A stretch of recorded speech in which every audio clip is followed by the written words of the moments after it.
അധ്യായമായ സൂറ അൽ അൻആം ആണ് പഠിച്ചുകൊണ്ടിരിക്കുന്നത്. കഴിഞ്ഞ ക്ലാസ്സുകളിൽ സൂറത്തുൽ അൻആമിലെ 146 സൂക്തങ്ങളുടെ ആശയങ്ങൾ നാം ഗ്രഹിച്ചു കഴിഞ്ഞു. ഇന്ന് 147 മുതലുള്ള സൂക്തങ്ങൾ ശ്രദ്ധിക്കാം. أعوذ بالله من الشيطان الرجيم بسم الله الرحمن الرحيم فإن كذبوك فقل ربكم ذو رحمة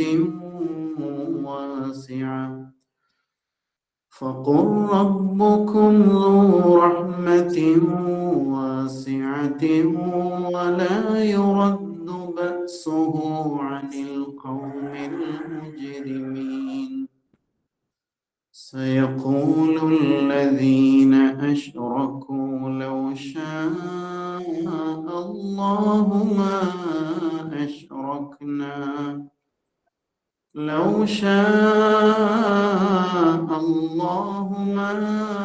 أشركنا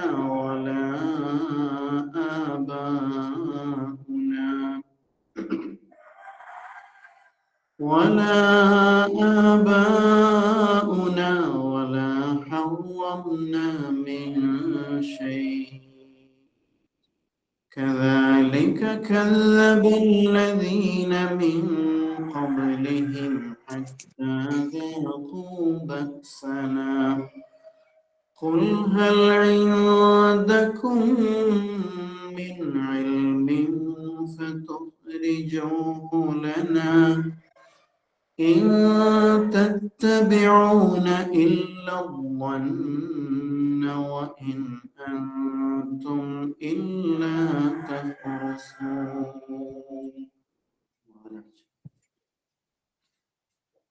കഴിഞ്ഞ സൂക്തത്തില് നമ്മൾ യഹൂദരെ കുറിച്ചാണ് പഠിച്ചത്. യഹൂദർ സ്വയം പലതും നിഷിദ്ധമാക്കി. യഥാർത്ഥത്തില് ഹലാൽ ഹറാം നിശ്ചയിക്കാനുള്ള അധികാരം ആർക്കാണ്? അള്ളാഹുവിനാണ്. പക്ഷെ യഹൂദര് ഭക്ഷ്യവിഭവങ്ങളിലും മറ്റുമൊക്കെ സ്വയം ഹലാലും ഹറാമും തീരുമാനിച്ചു. അപ്പൊ അള്ളാഹു തആല എന്ത് ചെയ്തു? അവർക്ക് ഒരു ശിക്ഷ എന്ന നിലയിൽ ചിലതിനെ അങ്ങ് നിഷിദ്ധമാക്കി. അവരൊന്ന് പ്രയാസപ്പെടട്ടെ എന്ന നിലയ്ക്ക് തന്നെ ചിലത് നിഷിദ്ധമാക്കി. അതിനെ കുറിച്ചാണ് നമ്മൾ ഒടുവിൽ പഠിച്ചത്. നഖമുള്ള ജീവികളെ, അതുപോലെ ആടിന്റെയും പശുവിന്റെയും ഒക്കെ കൊഴുപ്പ്, അത് അവയുടെ മുതുകിൽ ഉള്ളത് ഒഴികെ, ഇങ്ങനെയൊക്കെ ചില നിയമങ്ങൾ നിശ്ചയിച്ചു. അതുപോലെ തന്നെ അവയുടെ കുടല്, എല്ലിനോട് ചേർന്ന് നിൽക്കുന്ന കൊഴുപ്പ്, ഇങ്ങനെയൊക്കെ വളരെ സങ്കീർണമായ ചില നിയമങ്ങൾ അല്ലാഹു തആല അവർക്ക് നിശ്ചയിച്ചു കൊടുത്തു. എന്തിനാണ്? അവരെ പ്രയാസപ്പെടുത്താൻ വേണ്ടി തന്നെയാണ്. കാരണം അള്ളാഹുവിന്റെ അധികാരത്തിൽപ്പെട്ടതാണ് ഹലാൽ ഹറാം നിശ്ചയിക്കാന്നുള്ളത്. അതിൽ അവരിടപെട്ടപ്പോ അള്ളാഹു അത് തന്നെ അവർക്കൊരു ശിക്ഷയായിട്ട് നിശ്ചയിച്ചു കൊടുത്തു. നമ്മളത് വളരെ വിശദമായിട്ട് തന്നെ മനസ്സിലാക്കേണ്ടായി. നമ്മുടെ സമൂഹത്തിൽ അങ്ങനെ ചിലത് കാണാം. അള്ളാഹു അനുവദിച്ച പലതും പുരോഹിതന്മാര് സമൂഹത്തിന് വിലക്കുകയാണ്. നമ്മൾ പറഞ്ഞില്ലേ, അതിലൊന്നാണ് വനിതകളുടെ പള്ളിപ്രവേശം, അല്ലെ? അള്ളാഹു അനുവദിച്ചതാണ്, റസൂൽ സല്ലല്ലാഹു അലൈഹി വസല്ലം അനുവാദം നൽകിയാണ്. പക്ഷെ അത് നിഷിദ്ധമാക്കിയപ്പോ എന്താ സംഭവിച്ചത്? ഹറമിൽ, മസ്ജിദുൽ ഹറമില് ഒരു വഖത്ത് നമസ്കാരത്തിന് 1,00,000 ഇരട്ടി പ്രതിഫലം ഉണ്ട്. പക്ഷേ അവിടെ എത്തുന്ന വനിതകളെ പുരോഹിതന്മാർ എന്ത് ചെയ്യും?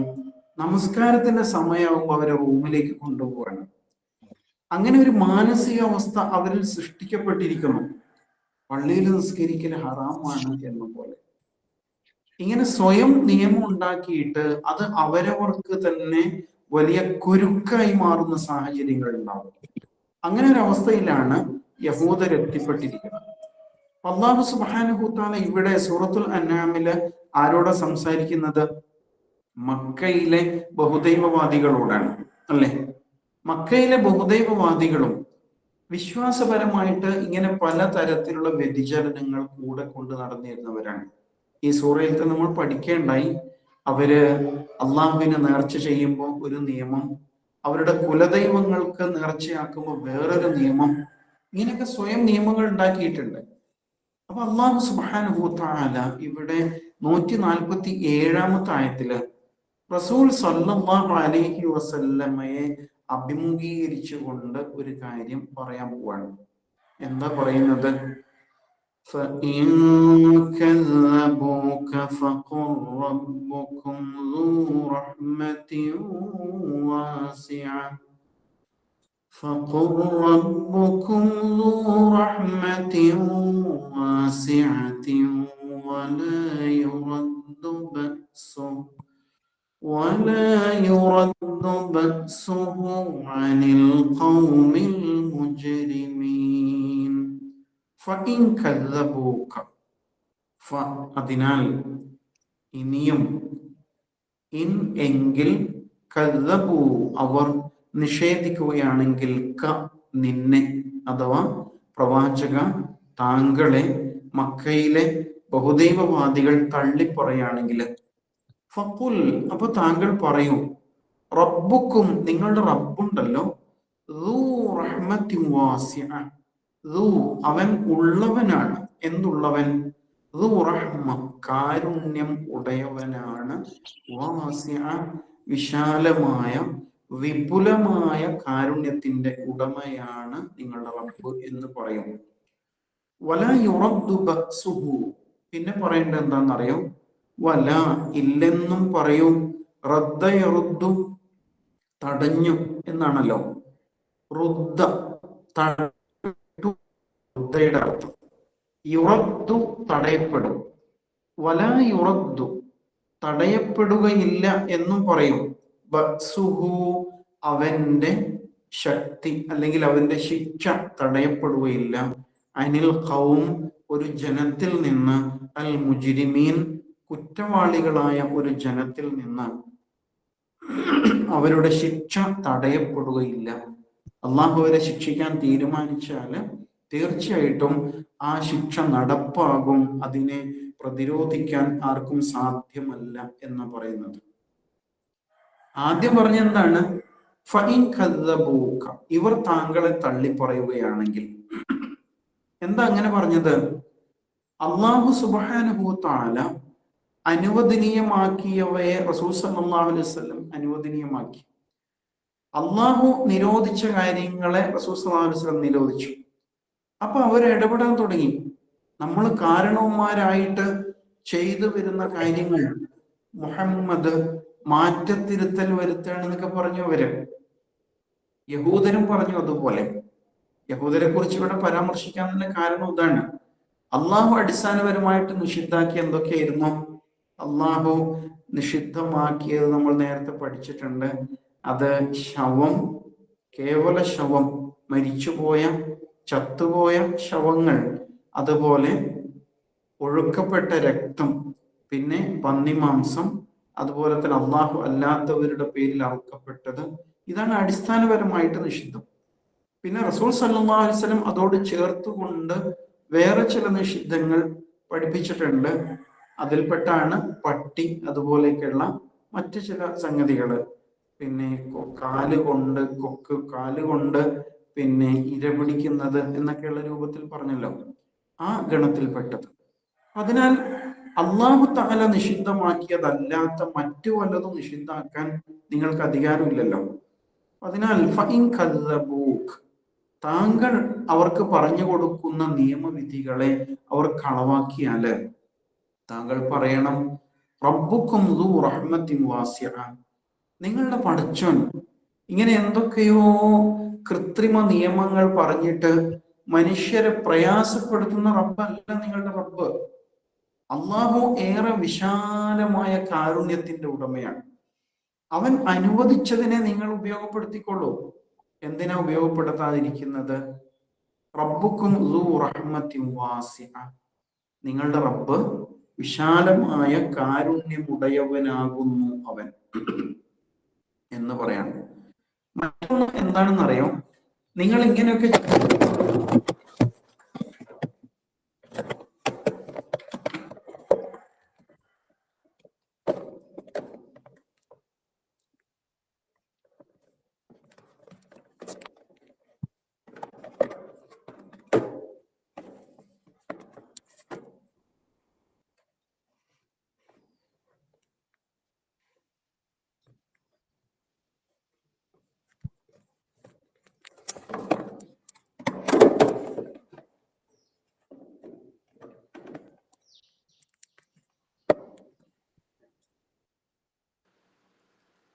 കേൾക്കുന്നില്ലല്ലോ.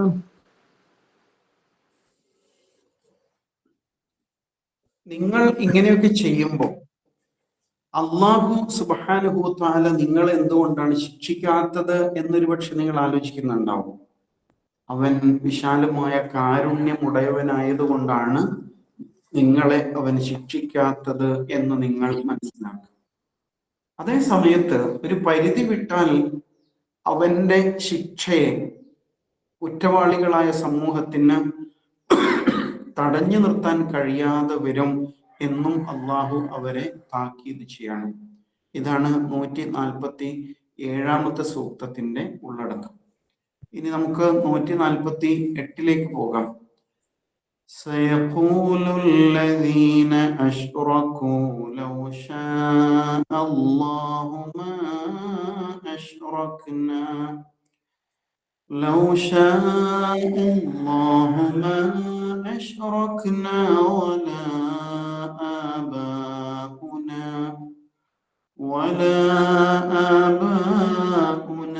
ولا حرمنا من شيء كذلك كذب الذين من قبلهم حتى ذاقوا بأسنا قل هل عندكم من علم فتخرجوه لنا إن تتبعون إلا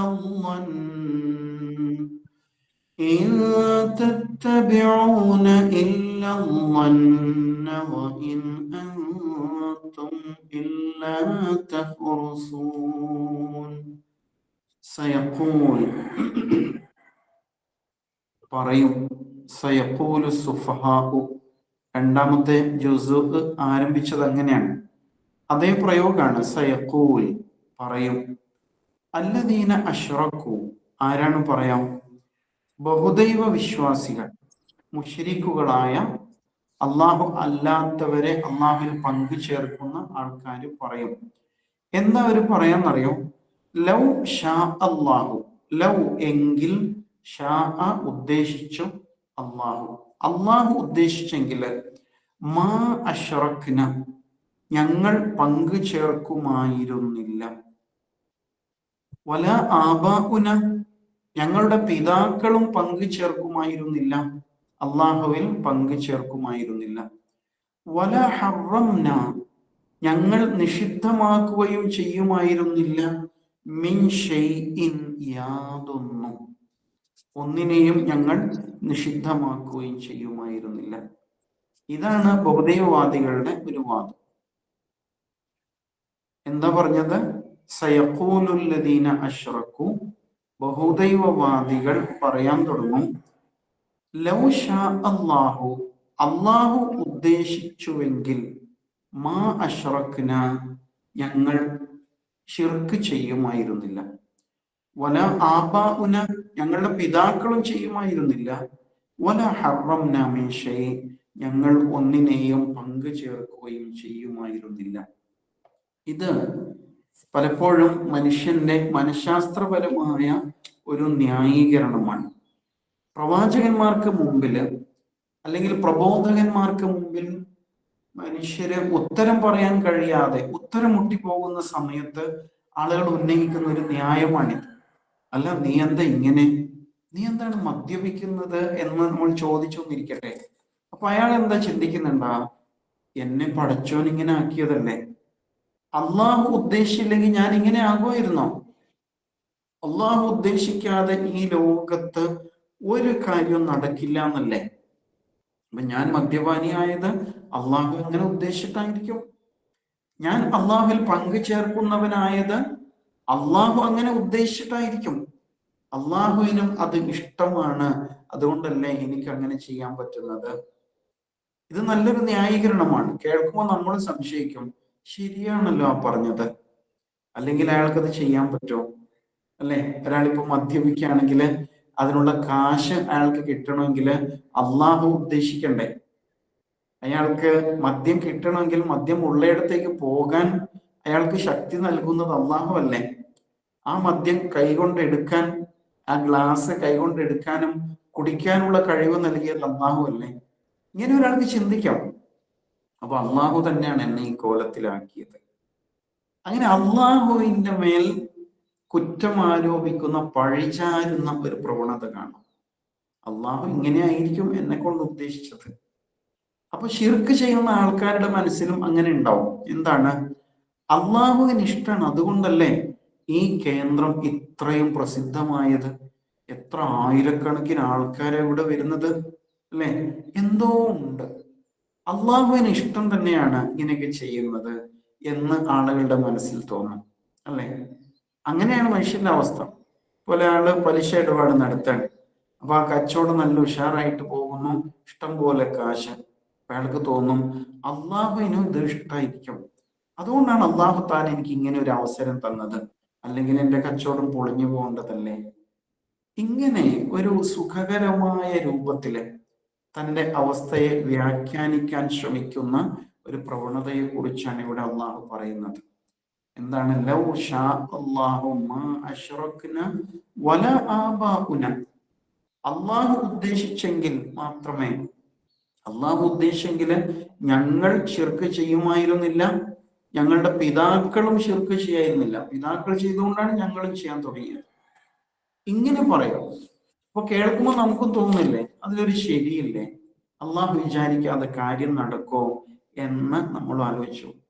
ശരിക്കും ഇവിടെ എന്താ സംഭവിക്കുന്നതെന്നറിയോ?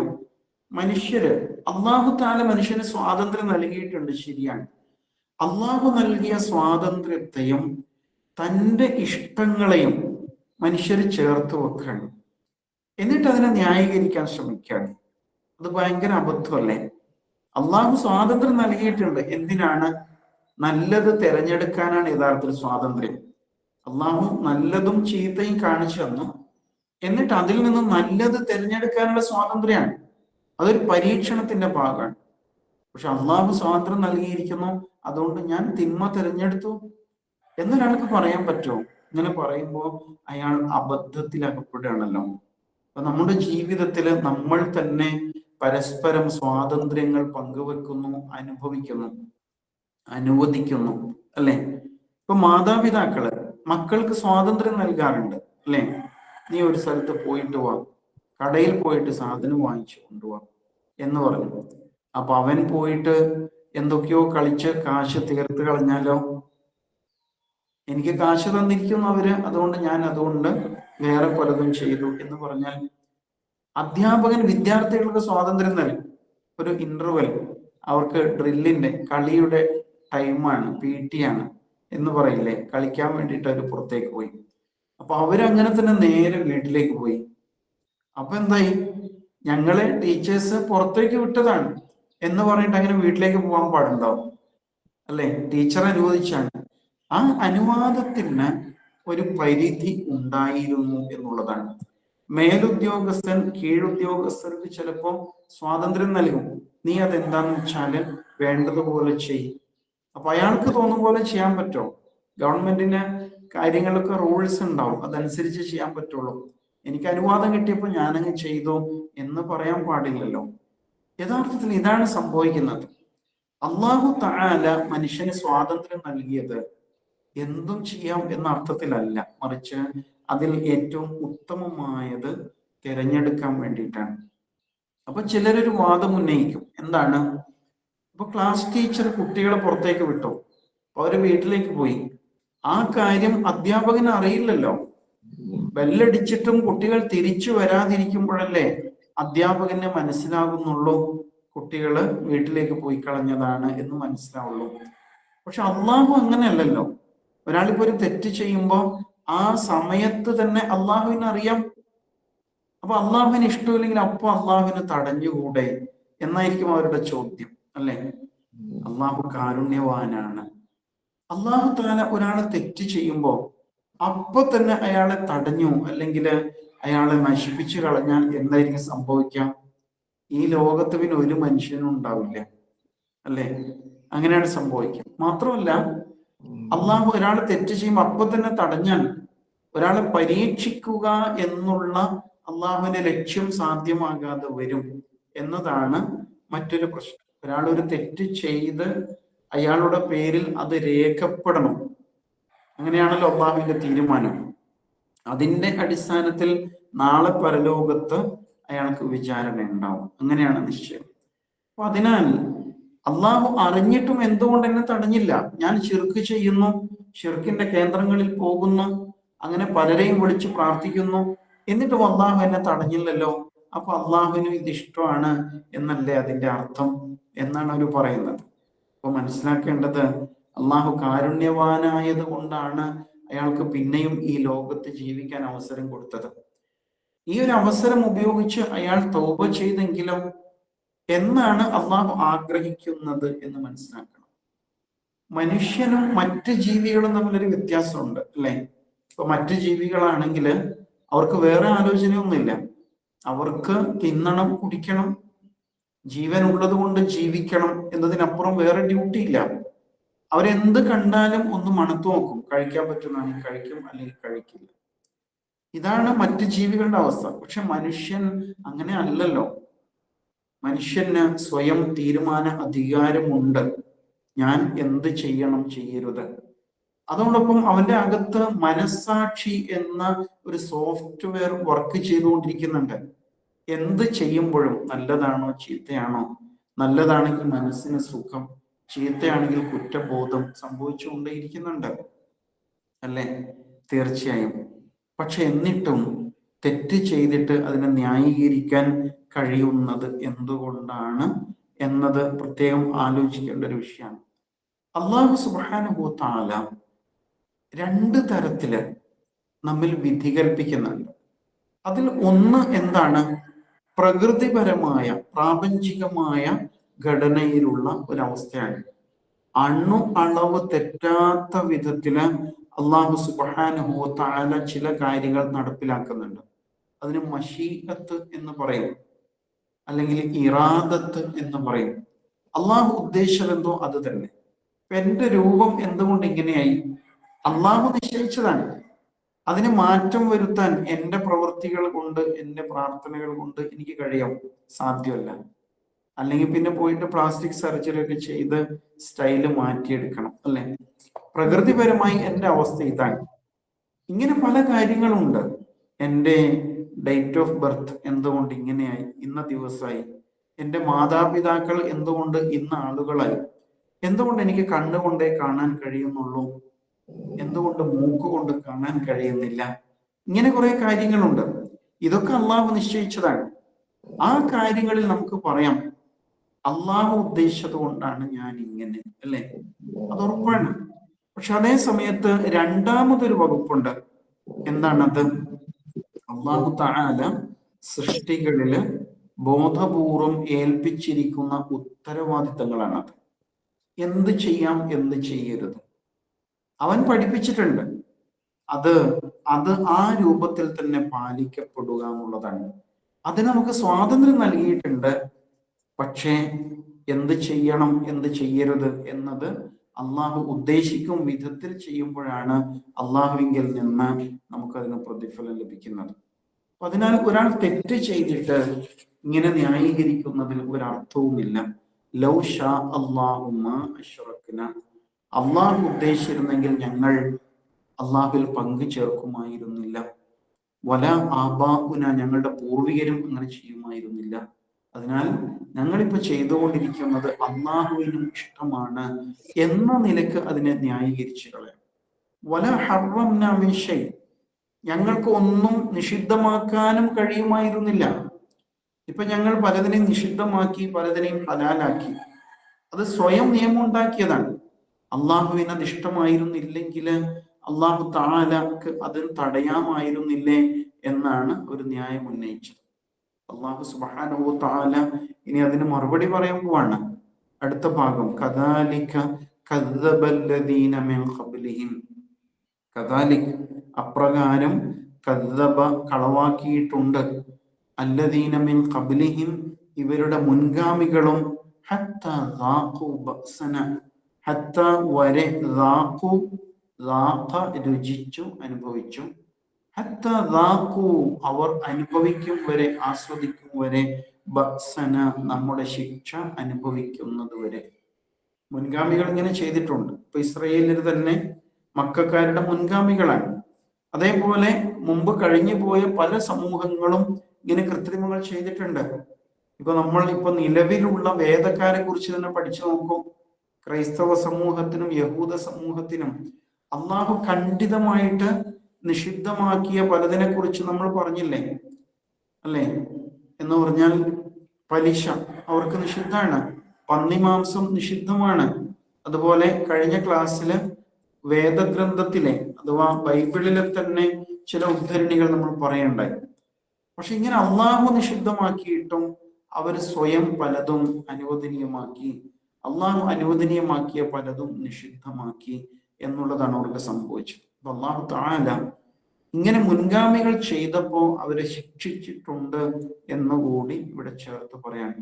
എന്നിട്ട് ചോദിക്കുന്നുണ്ട്, ഖുൽ ഹൽ ഇൻദകും മിൻ ഇൽമിൻ ഫതുഖ്രിജൂഹു ലനാ.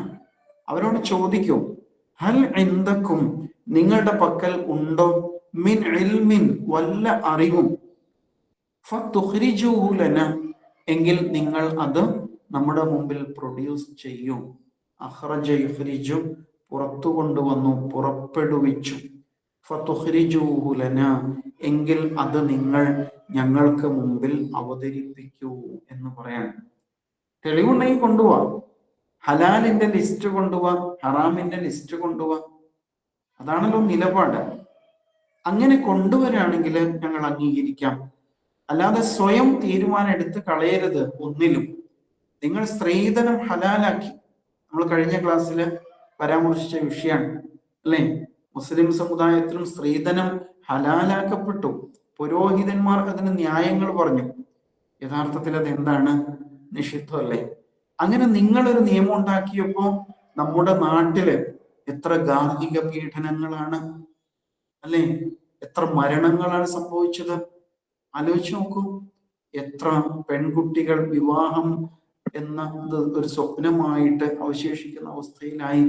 എന്തൊക്കെ പ്രതിസന്ധികൾ ഉണ്ടായി. നമ്മളായിട്ടുണ്ടാക്കിയ ഒരു നിയമമാണത്, അല്ലേ? അതിനാൽ തെളിവുണ്ടെങ്കിൽ കൊണ്ടുപോവാ. ഹൽ ഇൻദകും മിൻ ഇൽമിൻ ഫതുഖ്രിജൂഹു ലനാ എന്ന് പറയാണ്.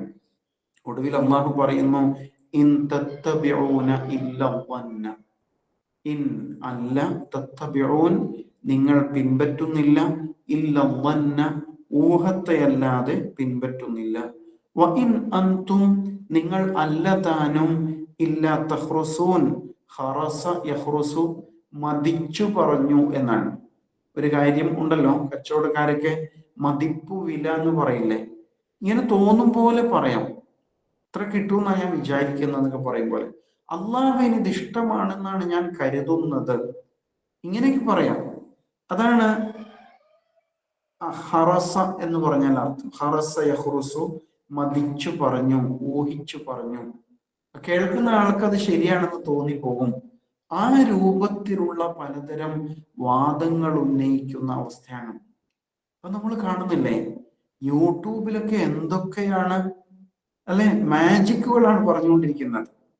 ചില പുരോഹിതന്മാർ വന്നിരുന്നിട്ട് ഏതൊക്കെയോ മനുഷ്യന്മാര് പ്ലെയിന് പിടിച്ചു നിർത്തി, ട്രെയിന് പിടിച്ചു നിർത്തി, ഇങ്ങനെയൊക്കെയുള്ള സംഭവങ്ങള്, പെട്രോൾ ഇല്ലാതെ വണ്ടി ഓടി. എന്ത് പറയാനാണ്, സുബ്ഹാനല്ലാഹ്. ഇങ്ങനെ പലതരം വാദങ്ങൾ ഇങ്ങനെ ഉന്നയിച്ചുകൊണ്ടിരിക്കുകയാണ്. അവര് ജീവിച്ചിരുന്ന കാലത്ത് ഇങ്ങനെ സംഭവിച്ചിരുന്നെങ്കിൽ ലോകാത്ഭുതമായിട്ട് അടയാളപ്പെടുത്തേണ്ട കാര്യമാണത്, അല്ലേ?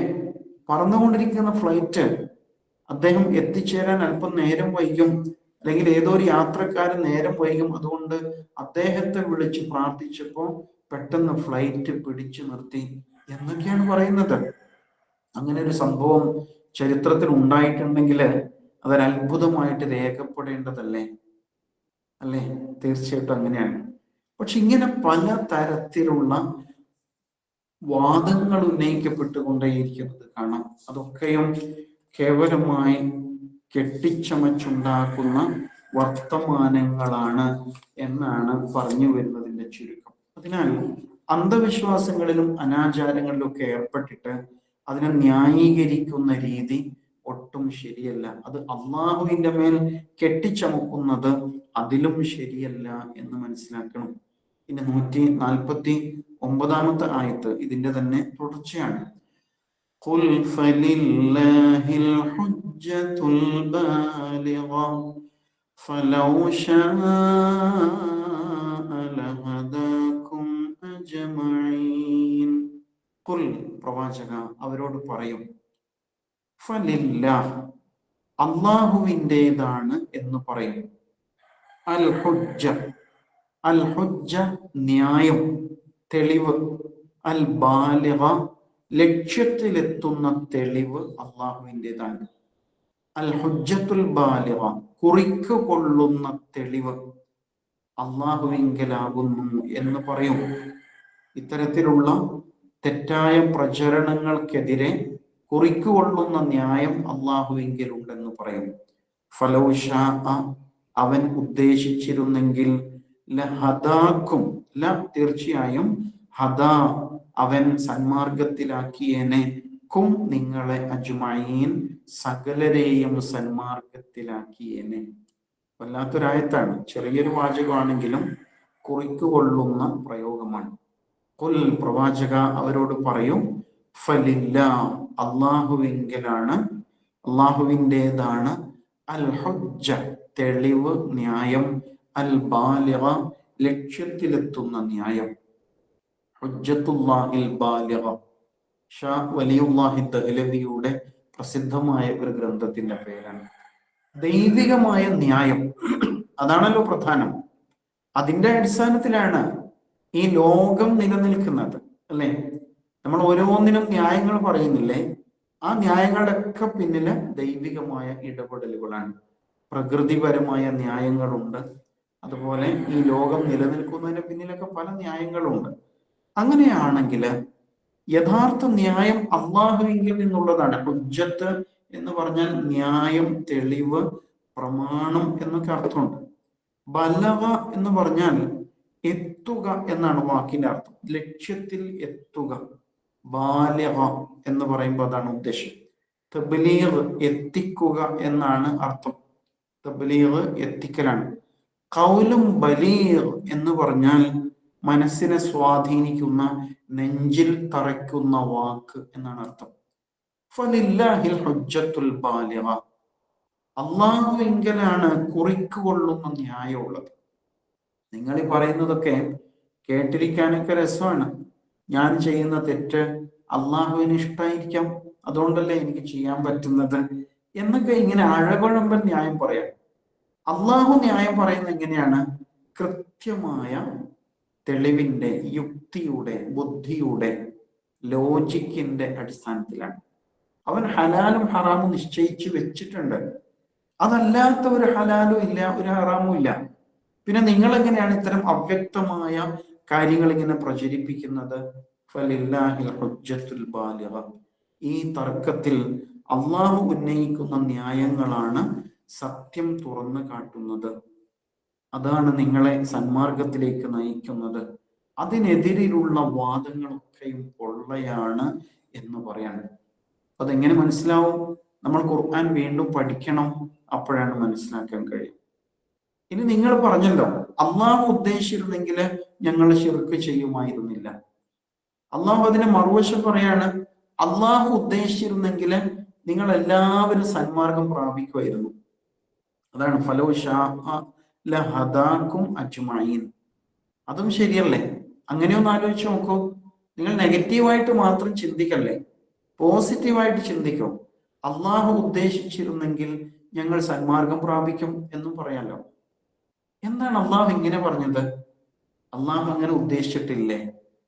അള്ളാഹു അതിനുള്ള സംവിധാനങ്ങൾ ഒരുക്കിയിട്ടുണ്ട്. ലോകം മുഴുവനും ഹിദായത്തിലാവാനുള്ള സംവിധാനം, പ്രവാചകനും വേദഗ്രന്ഥവും അതിന്റെ ഭാഗമാണ്. പക്ഷെ എല്ലാവരും സന്മാർഗത്തിലായേ പറ്റൂ എന്ന് അള്ളാഹു ഉദ്ദേശിക്കോ? ഇല്ല. അങ്ങനെ ഉദ്ദേശിക്കുമ്പോൾ നമുക്കുള്ള സ്വാതന്ത്ര്യം നിഷേധിക്കപ്പെടുകയാണ്.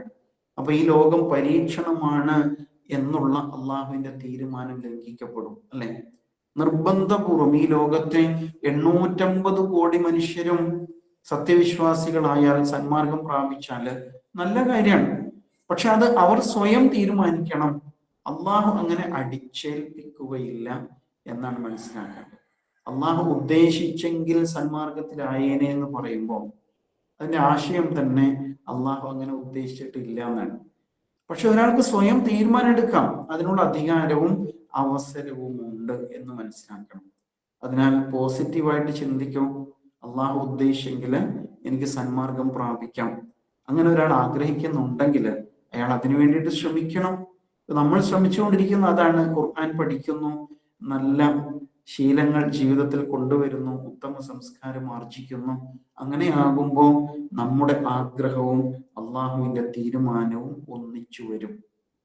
അല്ലാതെ തെറ്റ് ചെയ്തുകൊണ്ടേ ഇരിക്കാം, അള്ളാഹു ഞങ്ങൾക്ക് ഇതായിരിക്കും ഉദ്ദേശിച്ചത് എന്ന് സങ്കല്പിക്കാം.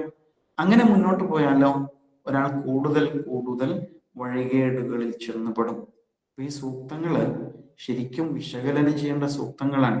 മക്കീ കാലഘട്ടത്തിൽ അവതരിച്ചതാണ്, മക്കയിലെ ബഹുദൈവ ആരാധകരെ മുൻനിർത്തി അവതരിച്ചതാണ്.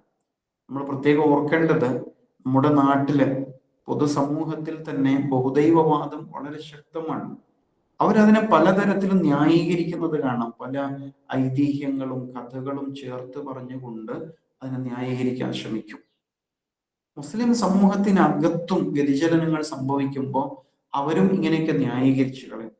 അള്ളാന്റെ ഔലിയാക്കളല്ലേ, അവർക്ക് എന്തും ചെയ്യാം. എന്താണ് നിസ്കരിക്കാത്ത ഔലിയ ഇങ്ങനെ വീട്ടിലിരിക്കുന്നത്? അപ്പോ അദ്ദേഹം ഇങ്ങനെ വിരൽ ചൂണ്ടി. അപ്പൊ പെട്ടെന്ന് മുമ്പിൽ കാബ പ്രത്യക്ഷപ്പെട്ടു. അദ്ദേഹം കാബയുടെ മുമ്പിൽ സുജൂദ് ചെയ്യാൻ. സുബ്ഹാനല്ലാഹ്, ഇങ്ങനെയൊക്കെ പറയും. പക്ഷെ റസൂൽ സല്ലല്ലാഹു അലൈഹി വസല്ലമയെ കുറിച്ച് അങ്ങനെ ഒന്നും നമ്മൾ കേട്ടില്ലല്ലോ. ഇങ്ങനെ പലതും പറഞ്ഞ് ന്യായീകരിക്കപ്പെട്ടുകൊണ്ടിരിക്കും. അതിനാൽ ഹുജ്ജത്തുല്ലാഹിൽ ബാലിഗ, കുറിക്കൊള്ളുന്ന ന്യായം അള്ളാഹുവിങ്കലാണ്. അള്ളാഹു പറഞ്ഞതിന് അപ്പുറത്തേക്ക് വ്യാഖ്യാനങ്ങൾ നൽകിയിട്ട് സ്വയം ന്യായീകരിക്കാൻ ശ്രമിക്കരുത് എന്നാണ് ഈ സൂക്തങ്ങൾ ഉണർത്തുന്നത്.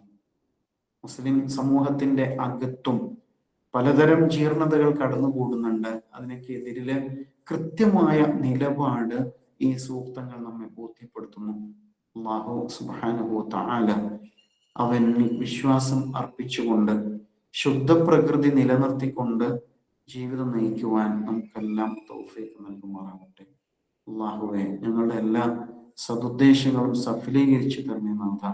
എല്ലാ പരീക്ഷണങ്ങളെയും ഈമാൻ കൊണ്ട്, തവക്കുൽ കൊണ്ട്, സബ്റ് കൊണ്ട് തരണം ചെയ്യാനുള്ള തൗഫീഖ് നൽകണേ റബ്ബേ.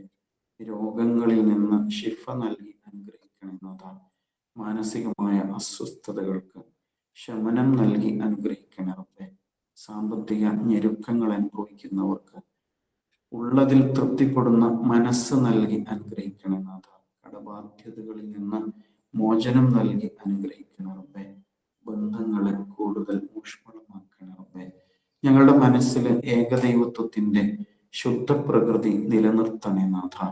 എല്ലാ വഴികേടുകളിൽ നിന്നും കാത്തുരക്ഷിക്കണേ റബ്ബേ. ഞങ്ങളിൽ നിന്ന് മൺമറഞ്ഞു പോയ മാതാപിതാക്കൾ, ബന്ധുമിത്രാദികൾ എല്ലാവരെയും അനുഗ്രഹിക്കണേ നാഥ. നിന്റെ ജന്നാത്തില് ഞങ്ങളെയും അവരെയും ഒരുമിച്ച് ചേർക്കണേ റബ്ബേ. ربنا آتنا في الدنيا حسنة وفي الآخرة حسنة وقنا عذاب النار. ربنا تقبل منا إنك أنت السميع العليم وتب علينا إنك أنت التواب الرحيم. وصلى الله على محمد وعلى آله وصحبه أجمعين والحمد لله رب العالمين.